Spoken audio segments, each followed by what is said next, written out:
Is Feng Shui different in the Southern Hemisphere? Welcome back. This is one of my most common asked questions when I do live trainings, and I can't wait to cover it.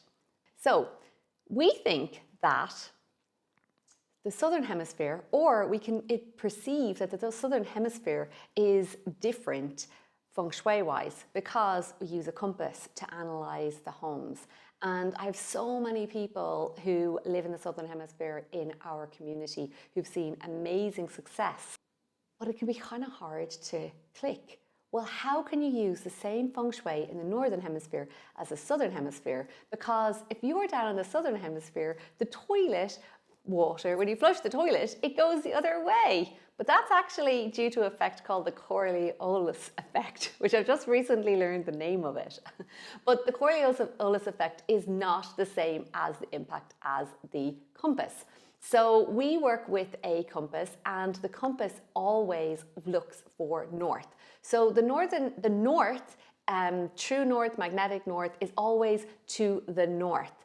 The people in the Southern Hemisphere are not looking to the south to find north. They're always going to be looking to the north. So what happens is when people come into our world to Feng Shui their homes, or they want to learn about Feng Shui, because you live in a different side of the world, you can kind of think, oh, it's different. It's actually not at all. Basically, your compass, or the compasses that we use in Powerhouse, my signature program, all are going to be looking for north. So when you take your readings, or when you're looking at your Bagua map, you're not trying to change it around. The directions don't change. So there are 9 areas in Feng Shui.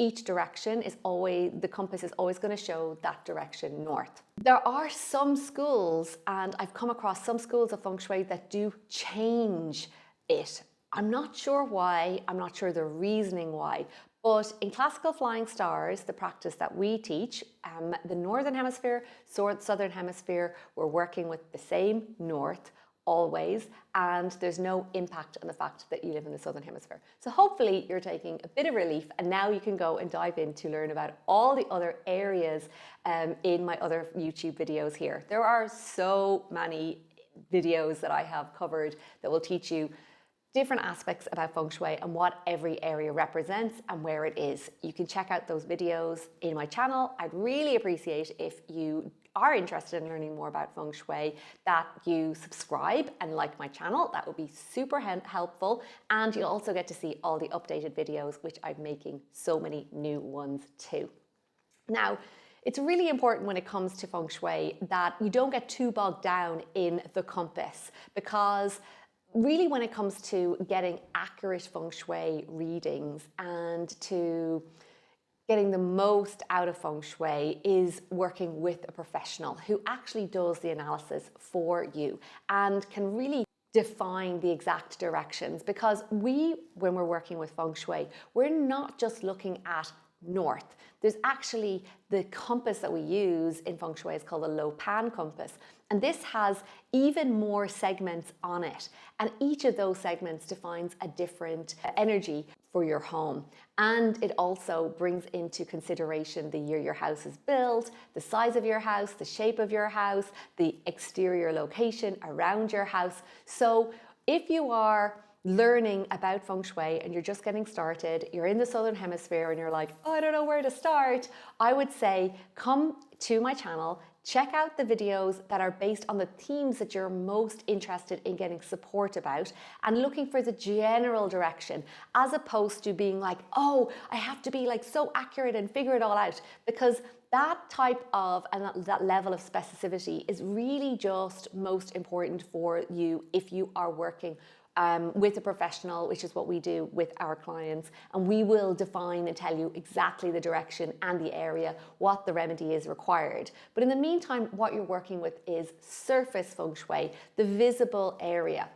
Because when we start diving into using the compass and the directions, we're getting into much more specifics. And I like to describe Feng Shui as acupuncture for your home.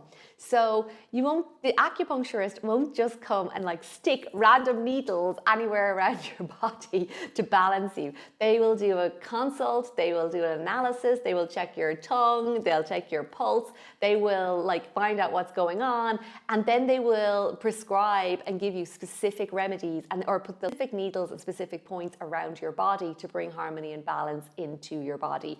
And that's exactly what we do in Feng Shui. So I hope that you're sighing a breath of relief, not getting confused, and knowing that if you are interested in bringing more flow, more joy and ease into your life, irrespective of whether you live in the Northern Hemisphere or the Southern Hemisphere, north is always going to be north.